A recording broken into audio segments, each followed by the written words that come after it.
here or there, but I must say this is a commendable initiative on your side, because it seems that ATM is the only industry I haven't sorted out yet whether they want for automation, artificial intelligence, or all the new things that are coming in, to have their engineers at top notch.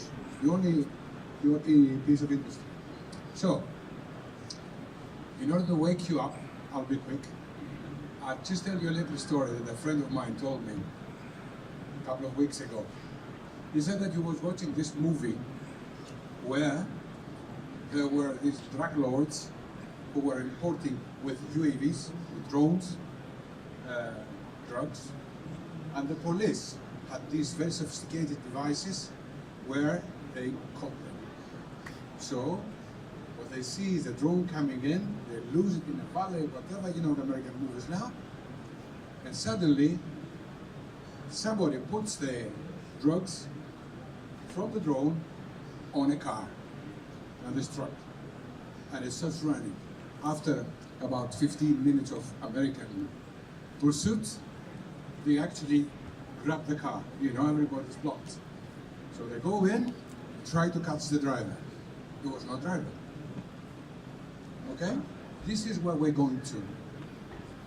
We're changing our technology, but we're not focusing on the people who are addressing this technology, on which everything relies on, the ATSEP. Ask an ATSEP about the safety relevance of an ATSEP. So, the air traffic safety electronics personnel ATSEP are the authorized personnel who are proven competent to install, operate, maintain, release, and return into operations of CNS and ATM equipment. The new CESAR system, it will be using enhanced automation, will be network-centric socio-technical systems, machine and people, and such highly complex hybrid systems have an unpredictable behavior. Unpredictable behavior. We don't know what the system will do. So the ATSEP has to be competent enough to address it. Okay? Now, member states need to ensure they have qualified and competent ATSEP in order to install, maintain, operate, and keep at optimum performance and resilience. I haven't spoken about safety yet, Performance and resilience, okay? For these globally to be interconnected, overswim complex CNS ATM systems. Another word, complex, okay? System of systems.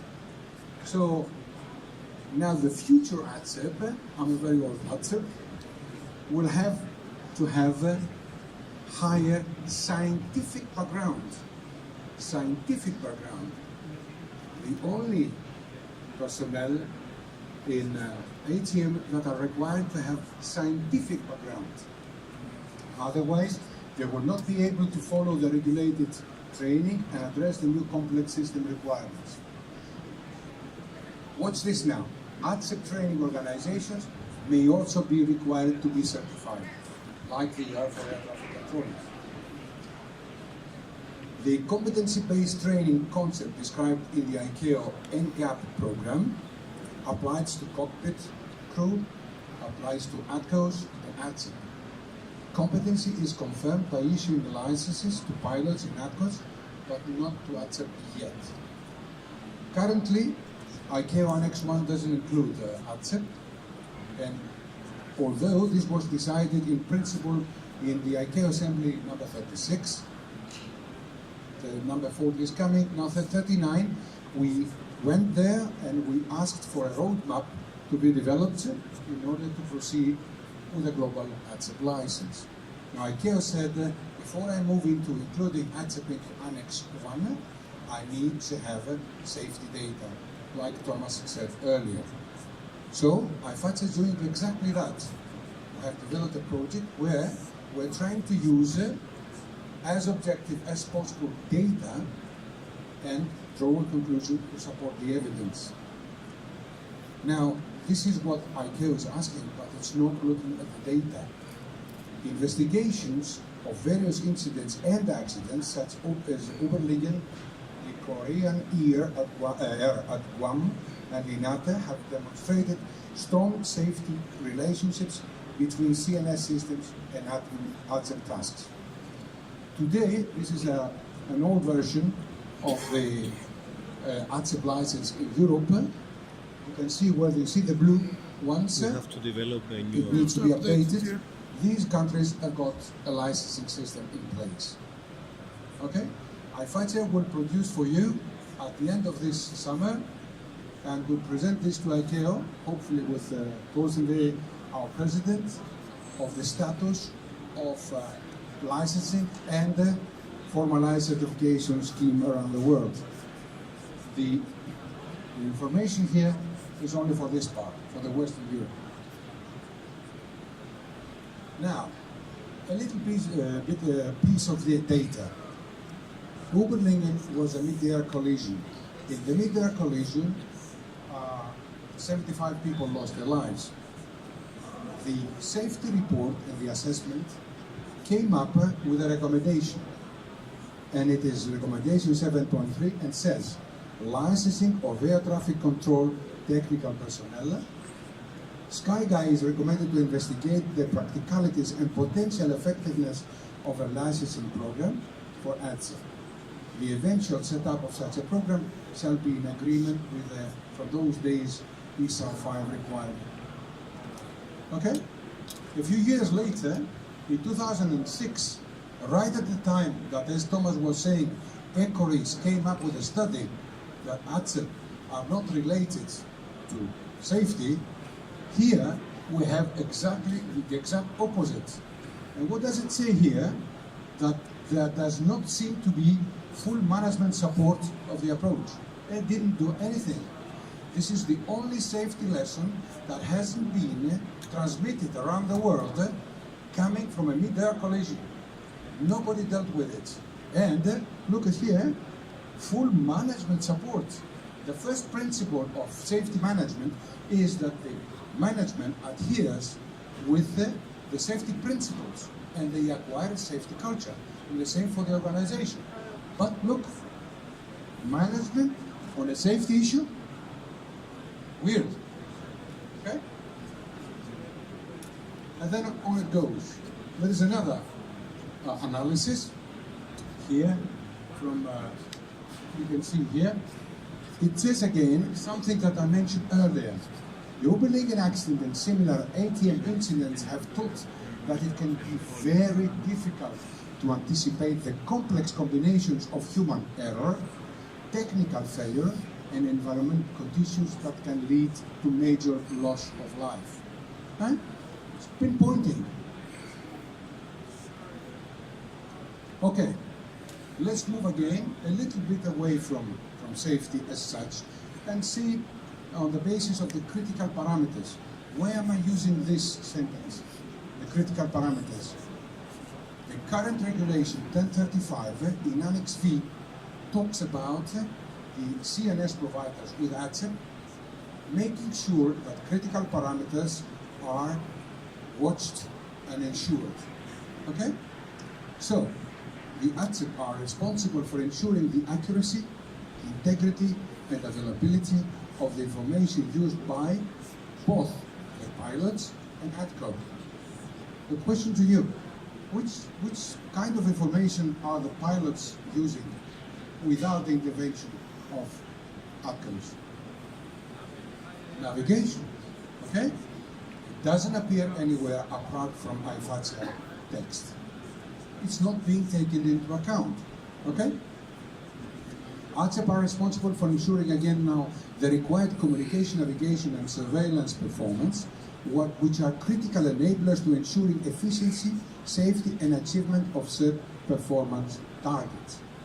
Annex 11 of ICAO is about airspace management, airspace design. All the airspace design is based on achieving these critical parameters. So these people now have to be of the highest standard.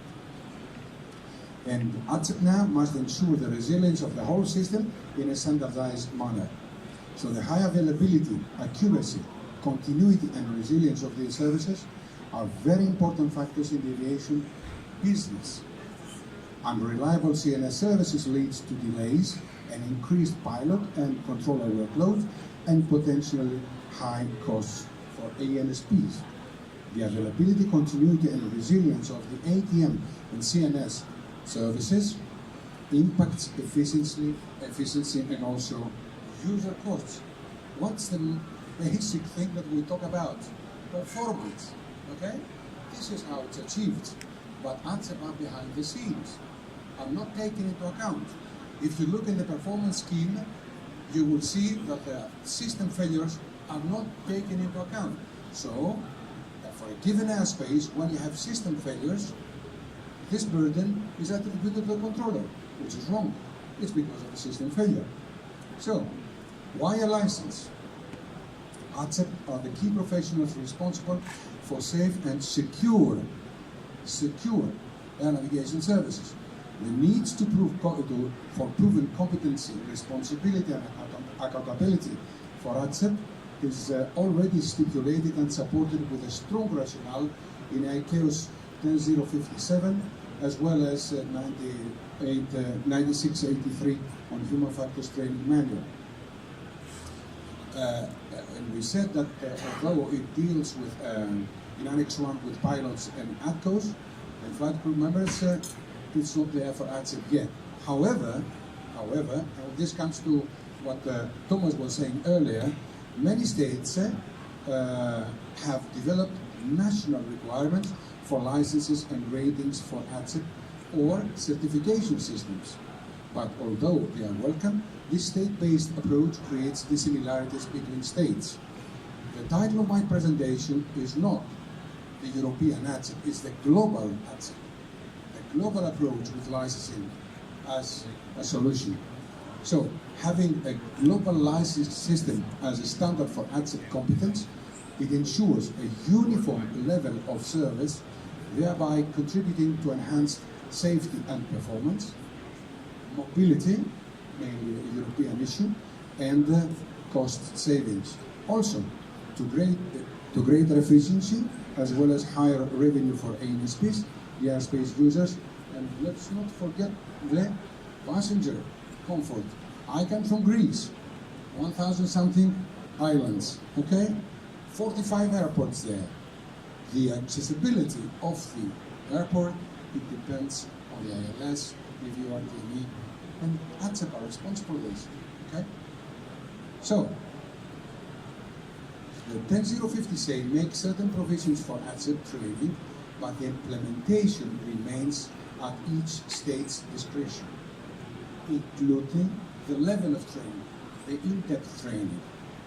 A solution is to include ATSEP licensing requirements in Annex 1, thus rendering such provisions imperative and binding for states and hence ANSPs worldwide.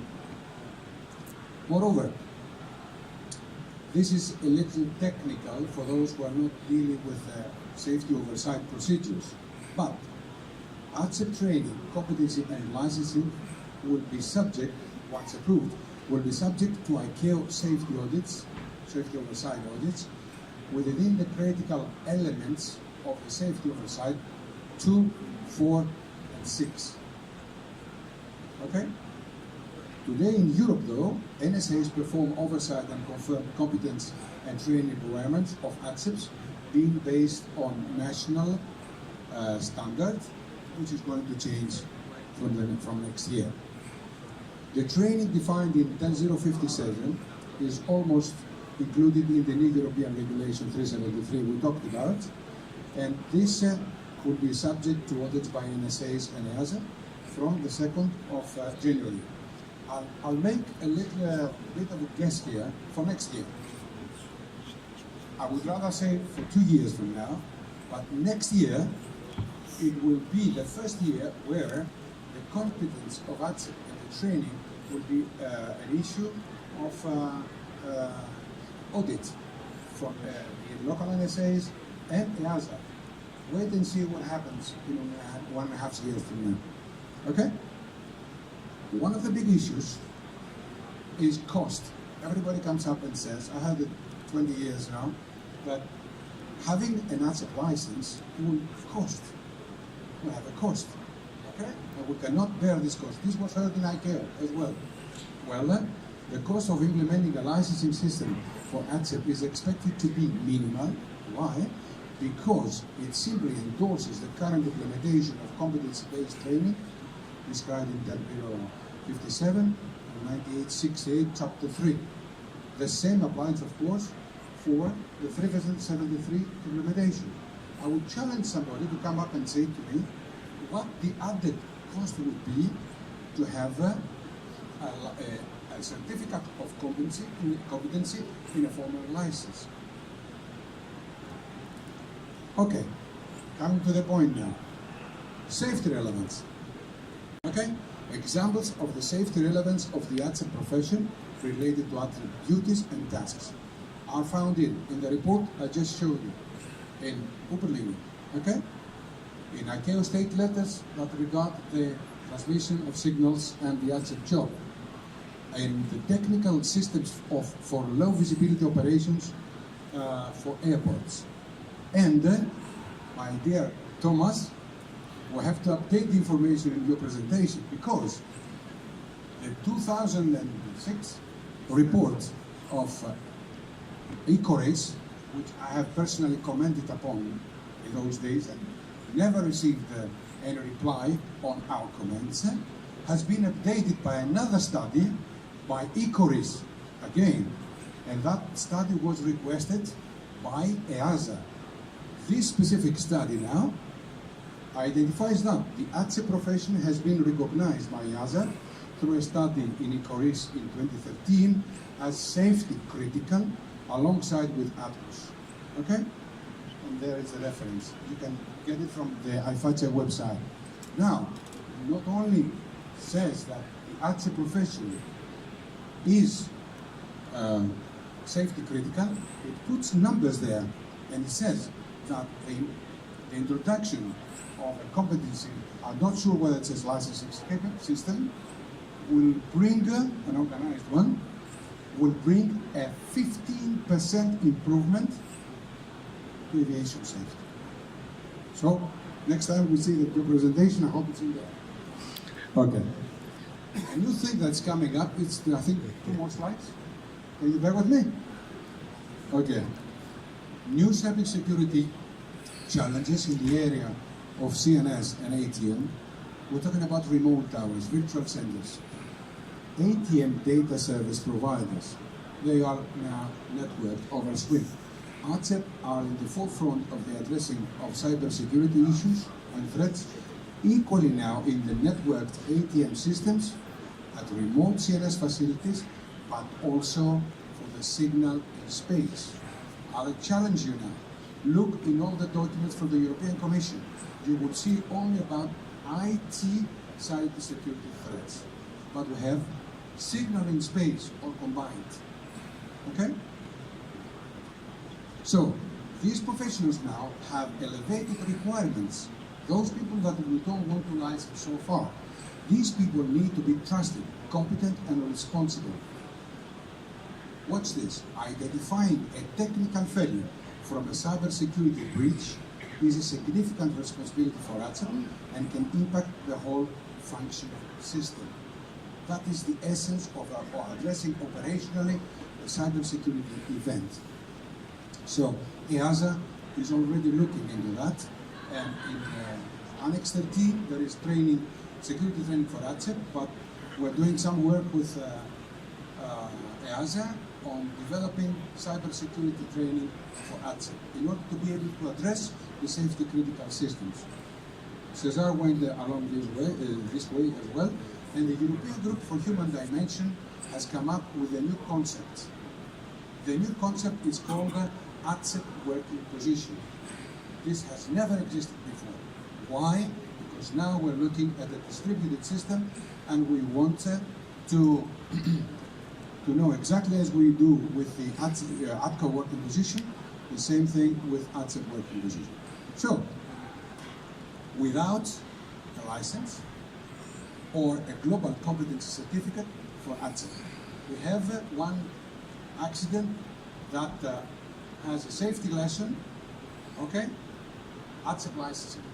We have the study from EASA identifying ATSEP as safety critical. So, what happens now if we don't go ahead with a global competency certificate in the form of a license? What would we have? Various levels of training globally. Today, there are cases of surveillance training of 2 days in Europe. This has been identified by the relevant authorities. 2 days for surveillance. So our controllers will be trusting a person who was only given 2 days of training. Why is that? Because there are other countries in Europe where they don't receive training at all because it costs. Okay? ATSEP not competent to address highly complex technologies, artificial intelligence, automation, cascade failures of systems, service-oriented concepts, ATM data service provider, space-based surveillance, combinations. You need scientists there. And you're saying that the scientists should not be licensed as a driver is. Okay? Mobility, just a European issue. Different levels of competence now, globally. Training results of competence. Okay? Outside the ICAO critical elements of the safety oversight. ICAO doesn't check ATSEP. Just generic requirement, that's it. Europe is way ahead at the moment, and it's going to make a difference. So, cost prevails over training and competence assessment and or monitoring. Cost. So, can we trust to have a globally interconnected system on ATSEP with different non-uniform against the standard training and competence levels? What do you think? How can we ensure having a global competency standard for ATSEP? If you look in ICAO Annex 1, the definition of a license is the endorsement of what we have now in 373. It's there. So, last slide.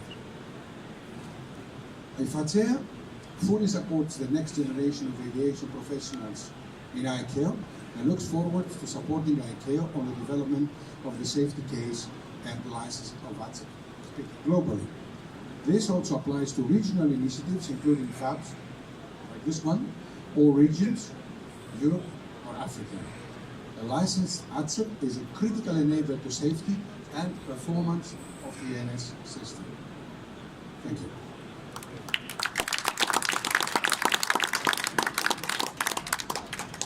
I think now